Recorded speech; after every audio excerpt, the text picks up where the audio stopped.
जगामध्ये अशा काही आया असतात, ज्या 5-5 मिनिटाला आपल्या लेकरांना फोन करत असतात आणि काही अशा आया असतात, ज्या 5-5ही दिवस एकही फोन करत नाही. बरं, दोन्ही केसेस एक्स्ट्रीमच आहेत.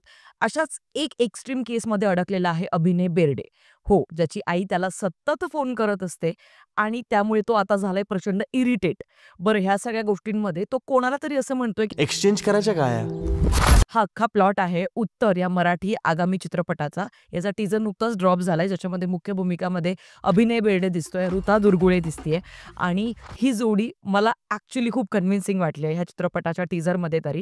ह्याच्यामध्येच आणखीन रेणुका शहाणे सुद्धा दिसणार आहेत आणि त्याच्यात समवेत निर्मिती सावंत यांचा एक स्पेशल कॅमिओ सुद्धा असणार आहे. आता एकंदरीत एवढी तगडी स्टारकास्ट आहे आणि हीच या चित्रपटाची सगळ्यात मोठी जमेची बाजू आहे, हे म्हटलं तर चुकीचं ठरणार नाही. पॅरेंटिंगला रिइन्व्हेंट करणारा असाच एक सिनेमा मी बॉलिवूडकडनं 2018 साली पाहिला होता, हेलिकॉप्टर इला, ज्याच्यामध्ये काजोल ही मुख्य भूमिकामध्ये होती आणि तिची एक अशी भूमिका होती, की आपल्या लेकराप्रती ना प्रोटेक्टिव्ह होता होता ती कधी ओव्हर प्रोटेक्टिव्ह बनत जाते आणि मग त्यामुळे ती तिच्या लेकराची कशी घुसमट होत जाते तिच्याच त्या मायेच्या सगळ्या जाळामध्ये आणि ह्याच गोष्टींमध्ये स्वतःचं अस्तित्व मात्र विसरून बसलेली हीच इला कसं मग स्वतःचं अस्तित्व शोधते आणि कशा पद्धतीने पॅरेंटिंगला रिइन्व्हेंट करते, अशी सुंदर थीम मी त्यावेळी त्या चित्रपटात पाहिली होती. आता सिमिलरशी अशी थीम मला या चित्रपटामध्ये वाटते आणि खरंच सांगू स्टारकास्ट लई तगडी आहे. त्याच्यामुळे ॲक्टिंग परफॉर्मन्सेस तर तितकेच जबरदस्त आणि दमदार असणार आहेत. यात तीळ मात्र देखील शंका नाही. उत्तर या चित्रपटाचं बीजीएम दिलेलं आहे सारंग कुलकर्णी या व्यक्तीने आणि खरंच सांगते म्युझिक खूप रिफ्रेशिंग आहे. काहीतरी हटके पाहायला मिळणार आहे, हे सुद्धा तितकंच कन्फर्म झालंय. आता आणखीन एक व्यक्ती आहे जिचं नाव फार महत्वाचं आहे उत्तर या चित्रपटासाठी. ते आहे दिग्दर्शक म्हणजे क्षितिज पटवर्धन. मराठी सिनेमासृष्टीतलं खूप मोठं असं व्यक्तिमत्व.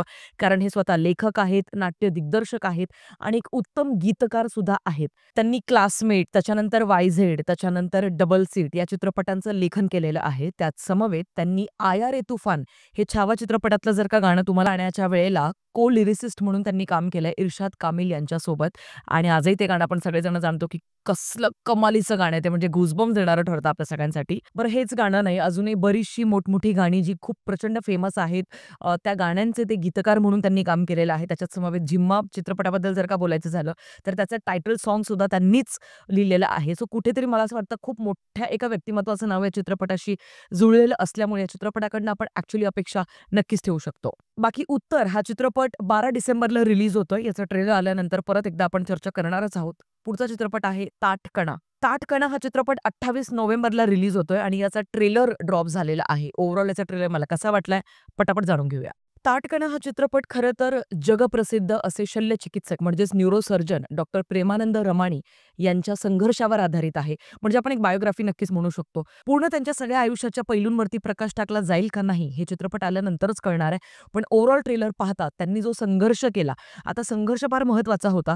कारण त्यांनी जो संघर्ष केलाय तो बेसिकली हजारो पेशंटवरती त्यांनी न्यूरोस्पाइन सर्जरीज ज्या केल्या त्याच्याशी निगडीत आहे. त्यांनी खरं तर आपल्या रुग्णांसाठी एक वेदनामुक्त अशी एक स्पेशल सर्जरी शोधून काढली, ज्याला प्लिफ असं म्हणतात, PLIF. आता ही न्यूरोस्पायनल सर्जरी टेक्निक नक्की आहे तरी काय आणि एक्झॅक्टली या एका टेक्निकला शोधण्यासाठी त्यांना काय एवढा मोठा संघर्ष करावा लागला? बरं, त्यावेळेला काही कॉन्ट्रोव्हर्सी सुद्धा त्यांच्या आजूबाजूला झाल्या होत्या. या सगळ्यांमध्ये त्यांच्या रुग्णांनी मात्र त्यांच्यावरचा जो विश्वास होता तो मात्र कुठेच डगमगू दिला नाही आणि पूर्णतः त्यांना पाठिंबा दिला. एवढं सगळं केल्यानंतर ते जगप्रसिद्ध जे आज झालेले आहेत, तर ते कसे झाले? हा सगळा मार्ग ते कशा पद्धतीने चालत पुढे आले, हे सगळं काही आपल्याला पाहता येणार आहे ताठकणा या चित्रपटामध्ये.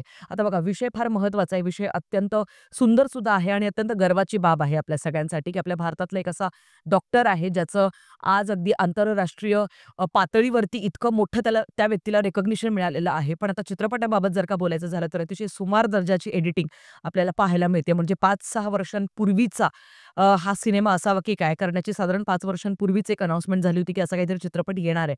पण खरंच सांगते की अतिशय बिलो एव्हरेज अशी एडिटिंग स्टाईल वापरलेली आहे पूर्ण ट्रेलरमध्ये आणि ट्रेलरच्या सुरुवातीला जे लिटरली बीजीएम आपल्याला ऐकायला येतंय ते 90% जवळ-जवळ अव्हेंजर्स इन्फिनिटी वॉरचं जर का तुम्ही ट्रेलर पाहिलं तर तुमच्या लक्षात येईल की त्याच्याशी मिळतं-जुळतंय आणि तिथेच अपेक्षाभंग झाला. या चित्रपटामध्ये उमेश कामत आणि दीप्ती देवी आपल्याला मुख्य भूमिकेत दिसतात. इतरही बरेचसे कलाकार असणार आहेत. गिरीश मोहिते यांनी चित्रपटाचं लेखन आणि दिग्दर्शन केलेलं आहे. आता बघा, ओव्हरऑल ट्रेलर मला खूपच जास्त डिसअपॉइंटिंग वाटला, पण 28 नोव्हेंबरला समजेल की चित्रपट कसा निघतोय ते.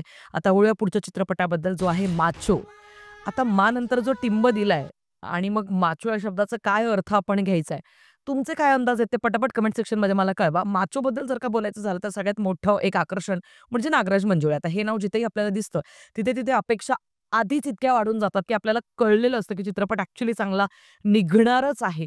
त्यामुळे माचो या चित्रपटाकडनं ॲक्चुअली माझ्या अपेक्षा खूप जास्त आहेत. इतर चित्रपटांच्या ट्रेलर्स आणि टीझर्सला पाहता. माचो या चित्रपटाची कथा, पटकथा आणि दिग्दर्शन रोहित रुकडे यांनी केलेलं आहे आणि ओव्हरऑल कास्टिंग ॲक्चुअली जबरदस्त मला वाटतेय. म्हणजे कास्टिंगमध्ये आपल्याला ओम भूतकर दिसतोय, त्याच्यानंतर विदुला चौगुले आहे, आलोक राजवाडे आहे, स्वप्नील जोशी आहे आणि हा फक्त अनाउन्समेंट टीझर आहे.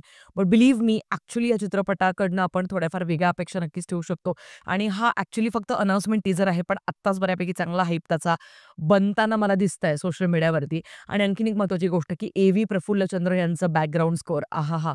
म्हणजे चेरी ऑन द केक जे आपण म्हणतो ना, ते आत्तापासूनच ते बीजीएम मला इतकं असं भारी वाटलंय कानांना ऐकून, की काहीतरी वेगवेगळे असे प्रयोग व्हायला पाहिजे यार मराठीमध्ये, की काहीतरी वेगळे बीजीएम ऐकायला यायला पाहिजे. काहीतरी वेगळ्या पद्धतीचं, हटके पद्धतीचं काहीतरी म्युझिक बनवलं गेलं पाहिजे आणि त्याच्याचमुळे माचो या चित्रपटाकडनं माझ्या जास्त अपेक्षा असतील.